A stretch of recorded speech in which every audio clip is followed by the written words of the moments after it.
مولا گواہ بن جا تیرے یار کے در سے منگتا خالی جا رہا ہے. علی کو غیرت آ گئی, پہلے بات اور تھی اب بات آ گئی یار کی غیرت کی. اللہ اللہ لوگوں, مسجد کا ماحول مسجد نبوی ہے, ظہر کی نماز پڑھی جا رہی ہے. کون سی نماز؟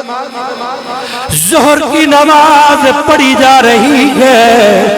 اللہ اکبر لوگوں, آمنہ کے لال بھی نماز پڑھ رہے ہیں. میرے نبی کے پیارے پیارے صحابہ سارے جناب والا حالت نماز میں, کوئی نوافل پڑھ رہا ہے, کوئی سنتیں پڑھ رہا ہے. ظہر کی نماز کا وقت ہے. اللہ اکبر لوگوں, ایک مانگنے والا آ گیا, ایک مانگنے والا آ گیا. آ کر مسجد نبوی میں سوال کرنے لگا, فقیر ہوں, فقیر ہوں, غریب ہوں, بھوکا ہوں, کھانے کے لیے کچھ نہیں, مانگنے کے لیے آیا ہوں. اللہ اللہ لوگوں, ایک مرتبہ آواز لگائی, دوسری مرتبہ آواز لگائی, جب تیسری مرتبہ آواز لگائی کوئی جواب نہ ملا.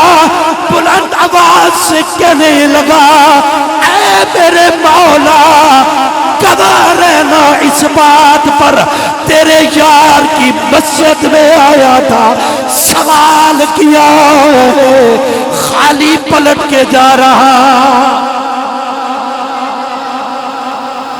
خالی پلٹ کے جا رہا.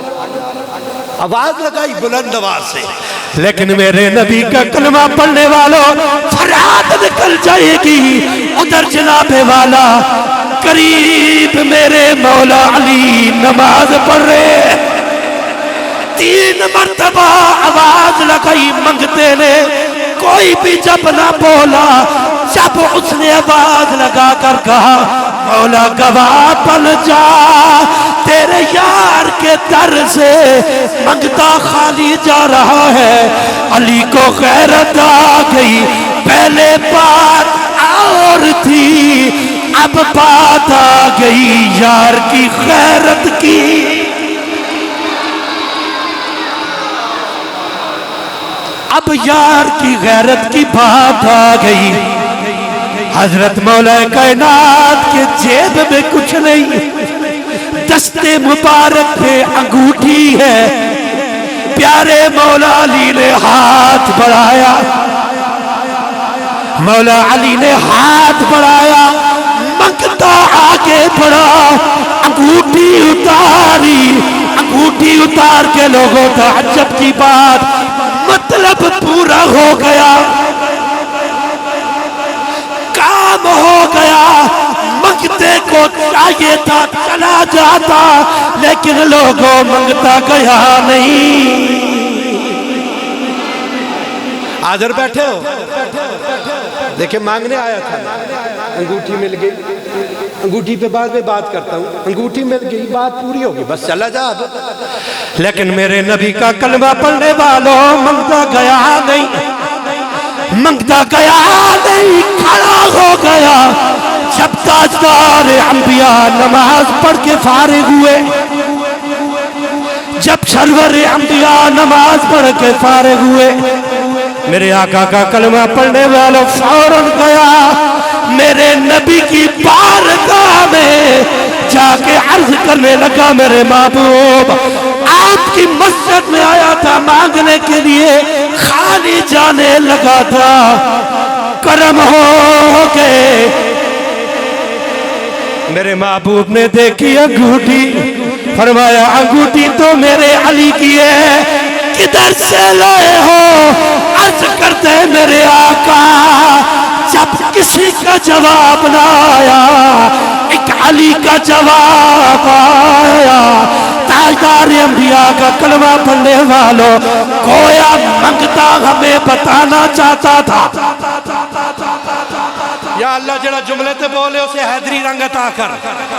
نہ جملہ سن کے کویا لوگوں منگتا ہمیں بتانا چاہتا تھا لوگوں یاد رکھ لو جب سارے دروازے بند ہو جائے پھر بھی پریشان نہیں ہونا علی کا دروازہ کبھی بند نہیں ہوتا.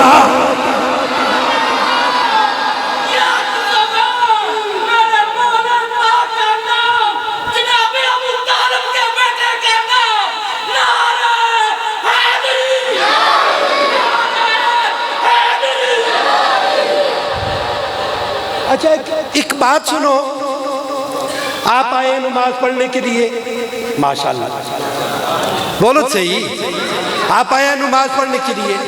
نماز میں کیا ہوتا ہے؟ نماز میں کیا ہوتا ہے جی؟ بول رہے ہیں, ہاں جھجک کس بات کی؟ ہم سب منگتے ہیں تو نماز میں لینے آتے ہیں کہ دینے آتے ہیں؟ لینے آتے ہیں. ہم سب قبلہ خلیفہ صاحب, فیضان بھائی, حماد بھائی, جتنے حاجی صاحبان بزرگ بیٹھے ہیں, بہت بڑا ولی لے آؤ, نماز کیوں پڑھتے ہو؟ کہے گا اس سے لینے کے لیے, اس سے لینے کے لیے.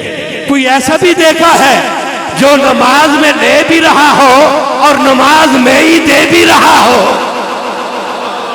جو عین حالت نماز میں لے بھی رہا ہو, عین حالت نماز میں دے بھی رہا ہو, اسی جوان کو دنیا حیدر قرار کہتی ہے. ہر ایک کی جہاں دینے پہ فاتح ہوتی ہے. بندہ نماز میں کھڑا ہو گیا نا, اب کچھ کر نہیں سکتا, بس اس کا ایک ہی کام ہے, لینا لینا لینا. اللہ کرے جملہ کہہ لما مزیدار تھے, میں نے خوشی ہوتی, توجہ رکھنی ہے. نماز میں کھڑا ہو گیا, اب جتنی دیر ادھر کھڑا ہے اس کا ایک ہی کام ہے, لینا لینا لینا. جتنی دیر نماز میں کھڑا ہے اس کا دروازہ بند, کیوں؟ اس کا کھلا ہے. اس ٹائم یہ اس کے لینے کا ٹائم ہے, اس ٹائم یہ کسی کو دے سکتا ہی نہیں, شریعت کی اجازت ہی نہیں ہے. کیوں؟ یہ تیرا ٹائم ہے لینے کا. لوگوں سیرے ویلے کائنات کے دروازے بند ہو جان, او علی دا دروازہ تے اس ویلے بھی کھلا رہندا ہے. اب حالت نماز رکوع کی حالت میں منگتے آکھیا یا اللہ میں جان لگیا خالی تیرے یار دی مسجد چو. علی آکھیا خالی جڑے میرے یار دی عزت یہاں سے آ جائے گی, لے کے جا. حالت نماز ہے. مزید کی گال علماء نے بھی لکھا, مولا علی نے حالت نماز میں انگوٹھی عطا کی, حالت نماز میں انگوٹھی عطا کی. اگلی گال سنو, انگوٹھی عطا کی مولا علی. ہوا یہ حضرت ابو رافع کہتے ہیں میں آیا حضور کی بارگاہ میں رات کے ٹائم میں حضور کی بارگاہ میں آیا. میں نے آ کر دیکھا میرے آقا آرام فرما رہے ہیں. توجہ ہے, بڑی دلچسپ بات ہے. کہتے ہیں میرے حضور آرام فرما رہے ہیں, میرے آقا آرام کر رہے ہیں. کہتے ہیں میں نے سوچا اب حضور کو بیدار تو کر نہیں سکتا, خدا جانے کس ٹائم اٹھیں گے, اب پوری رات ادھر ٹھہر بھی نہیں سکتا, گھر بھی واپس جانا ہے, کروں کیا؟ کہتے ہیں اچانک میری نظر پڑی تو کونے میں ایک سپ ہے, کالے رنگ کا سپ ہے. دیکھا یہ بھی بغیرت بیٹھا ہوا ہے, حضور سو بھی رہے ہیں, کہیں یہ حضور کو کوئی نقصان نہ پہنچائے. ٹھیک ہے, اب وہ کہتے ہیں میں بڑا پریشان ہو گیا کہ اب سب کو ماروں گا تو ظاہر بات ہے آواز پیدا ہوگی, حضور بیدار ہو جائیں گے, یہ بھی ٹھیک نہیں. ٹھیک ہے, اس کو چھوڑوں جا بھی نہیں سکتا, کروں کیا؟ فرماتے ہیں میں نے فیصلہ یہ کیا جیڑی رب کرسی ادھر سب ادھر حضور تے درمیان آپے لمحہ پہ آئے. ذرا مردہ لی گل سبحان اللہ تے بول دو خدا جو بول. میں نے پتہ ہے دا دلیر توڑے میرے جیسے کوئی نہیں, سچ آکھے کہ نہیں ہے تے سبحان اللہ تے دلیلہ ریگل کہہ دے ہونا اللہ والے ہو. ٹھیک ہے, ادھر سب تے ادھر حضور درمیان میں لیٹ گئے. کہتے ہیں جناب والا ادھر سام ادھر مدینے کا تاجدار درمیان میں لیٹ گیا، اگر ادھر آ گیا اس نے جو کرنا ہوا میرا کر لے گا، یار تک نہیں جانے دوں۔ کہتے ہیں جناب والا میرے نبی پر وحی نازل ہونے لگی، میرے محبوب کی وحی کی علامت یہ تھی، چھوٹے چھوٹے خراٹے میرے محبوب لیتے، فرماتے ہیں جناب والا میرے محبوب چھوٹے چھوٹے خراٹے لینے لگے، میں سمجھ گیا میرے آقا پر وحی کا نزول ہو رہا ہے۔ فرماتے ہیں لوگوں جب وحی مکمل ہو گئی، سانپ بھی بھاگ گیا، میرے یار کی آنکھ کھل گئی۔ بیدار بات ہے ہونا سارے ذرا توجہ رکھنی ہے۔ فرماتے ہیں میرے یار کی آنکھ کھل گئی، رب کے حبیب کی آنکھ کھلی، تاجدار انبیاء مسکرا رہے ہیں، میرے آقا مسکرا رہے ہیں، میرے آقا کے چہرے پر خوشی کے آثار ہیں۔ میں نے عرض کی میرے آقا اتنا خوش ہونے کی وجہ کیا ہے؟ تاجدار انبیاء فرمانے لگے اے ابو رافع ابھی جبرائیل آئے تھے، قرآن لے کر آئے ہیں۔ قرآن ہو سکتا ہے پوری تقریر میں ایسا جملہ نہ آئے جو ابھی سنانے لگا ہوں، مقدر والا بولے گا، بیدار لوگ بولیں گے، ٹھیک ہے توجہ رکھنی ہے۔ حضرت ابو رافع عرض کرتے ہیں میرے آقا اتنے خوش ہونے کی وجہ کیا ہے؟ تاجدار انبیاء فرمانے لگے اے ابو رافع ابھی اللہ کا قرآن آیا ہے۔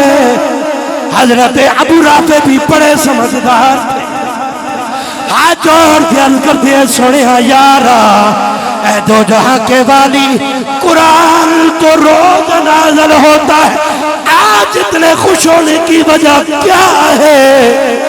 تاجدار انبیاء فرمانے لگے اے ابو رافع آج ظہر کی نماز میں میرے علی نے نماز پڑھتے ہوئے انگوٹھی صدقہ کی ہے، میرے رب کو پسند آ گیا، علی کو رب قرآن نازل کر کے میرے علی کی تعریفیں کر رہا ہے۔ رب قرآن نازل کر کے علی کی تعریفیں کر رہا ہے، اس لیے میں خوش ہو رہا ہوں، اس لیے میں خوش رہا ہوں۔ اور اللہ نے تعریف کرتے ہوئے لقب کیا دیا؟ انما ولیکم اللہ، تمہارے مددگار۔ اچھا ایک بات بڑی عجیب ہے، میں رات کو حضور کتابیں دیکھ رہا تھا، تسی تک نہ کوئی بھی دوسرے لوگ نا وہ اس کا معنی کرتے جی مددگار معنی نہیں ہے، دوست معنی ہے۔ میں کہو کیا ڈبے سب تو پہلی گال ہے وہ دوست کوئی دوست ہے جڑا مددگار نہ ہوئے، وہ جو میاں صاحب دون شیر دی مت نہیں ہے، اس پہ فائدے سنگی نہ لو چنگے یار اکیلے، جڑا اکیلے لے کام نہ کوئی دوست ہو تو بدبخت لانتی دفع کرو پرے یہ جی دوستی ہے کہ تو پھر دوئی گال سنو، میں کہوں امجد بھائی میرے دوست ہیں، میں کہوں فیضان بھائی میرے دوست ہیں، خلیفہ صاحب یہ ایک دوستی ہے، اس کو آگے بڑھاتے جاؤ، اسی تے نہیں کہہ سکنے ہیں، ہم میں تو اتنی اوقات ہی نہیں ہے، میں تو آج تک سوچ بھی نہیں سکتا میں یہ جملہ کہہ دوں کہ پیر نصیر میرا دوست ہے، میرا رہنما ہے، میرا رہبر ہے، ٹھیک ہے، لیکن یہ ہمیں کہتے ہیں جی یہاں ولی کا معنی دوست ہے۔ میں نے کہا چلیا یہ کہتے تو کہہ دے کہ علی میرا دوست ہے تو پتہ نہیں کیڑی نیت نال کیسے اے جملے تے بولیو صحیح یار، میں کہا تو پتہ نہیں کیڑی نیت نال کیسے، لیکن رب دی قسم ہے جے میں نے اے سنت مل جاوے نا کہ علی میرا دوست ہے تو میں سمجھ جیسا ہوں جنت میری آپری ہو گئی۔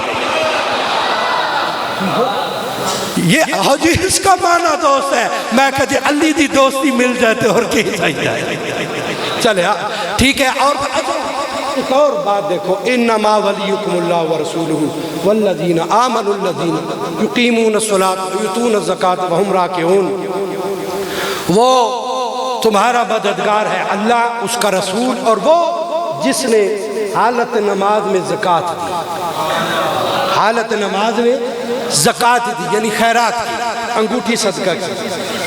اب ایک بات سنو، شان صدیق اکبر بولو زندہ باد، شان فاروق اعظم، شان ذوالنورین، اونچی بولو شان ذوالنورین، شان صحابہ۔ لیکن ایک گل تو دسو، آج میرا سوال ہے، کرے بھی چلے دے المدد یا صدیق، کرے پڑھے بولو تو صحیح ہے، پڑھے تو دسو، نہیں پڑھیا، المدد یا عمر، المدد یا عثمان، المدد یا علی، ہی کیوں؟ اہل سنت کے نزدیک اوپر والے تینوں خلفاء عظمت میں اوپر ہے، چلے ٹھیک ہے، لیکن المدد صدیق کبھی کہیں لکھا ہوا نہیں پڑا، المدد عمر کہیں لکھا ہوا نہیں پڑا، المدد عثمان کہیں لکھا ہوا نہیں پڑا۔ ٹکانے کی تکونا وہ بھی بابیاں ساڑھنے سے اتنے سرے لکھ رہا سی یا علی مدد۔ علاوہ ان پڑھ لوگ ہوتے ہیں، کئی گاڑیوں والوں کو دیکھو، سزوکیوں والوں کے در اوپر گجر خان کی طرف، اور پاوے کچھ آدھا نہیں آدھا پیچھے لکھ رہا سی یا علی مدد۔ یا علی مدد اتنا معروف کیوں؟ یہ میرا سوال ہے، جاؤ کسی مفتی کے پاس لے جاؤ، جو صحابہ کے بہت چرچے کرنے والے ہیں ان کے پاس لے جاؤ کہ بھائی تم نے بھی کبھی المدد صدیق نہیں کہا، تم نے بھی کبھی المدد عمر نہیں کہا، کہنا پڑے تو یہی کہتے ہیں المدد یا علی۔ وجہ کیا ہے؟